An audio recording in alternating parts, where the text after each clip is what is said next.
সাফল্য মানেই শেষ নয়, আর ব্যর্থতা মানেই মৃত্যু নয়। আসল হলো এগিয়ে যাওয়ার সাহস ধরে রাখা। আপনার স্বপ্নগুলি যদি আপনাকে আতঙ্কিত না করে, তবে বুঝবেন সেগুলো যথেষ্ট বড় নয়। প্রতিটি নতুন দিন একটি নতুন সুযোগ, নিজেকে ছাড়িয়ে যাওয়ার এবং কিছু শেখার। ছোট ছোট পদক্ষেপই একদিন বড় পরিবর্তনের দিকে নিয়ে যায়। তাই থেমে না থেকে এগিয়ে চলুন। অপেক্ষা করবেন না, মনে রাখবেন অপেক্ষা করবেন না। সঠিক সময় কখনোই আসবে না। আজ থেকেই শুরু করুন আপনার লক্ষ্য পূরণের যাত্রা।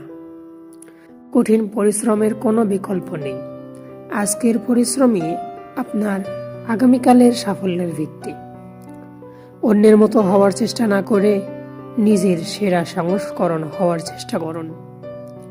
আপনি যদি একটি কল্পনা করতে পারেন, তবে আপনি এটি অর্জন করতে পারবেন। বিজয়ীরা কখনো হার মানে না, আর যারা হার মানে তারা কখনো বিজয়ী হতে পারে না। আপনার আজকের কাজই ঠিক করে দেবে আপনার ভবিষ্যৎ কেমন হবে। থেমে থেকো না, আর চলো স্বপ্ন ছোঁয়ার পথে।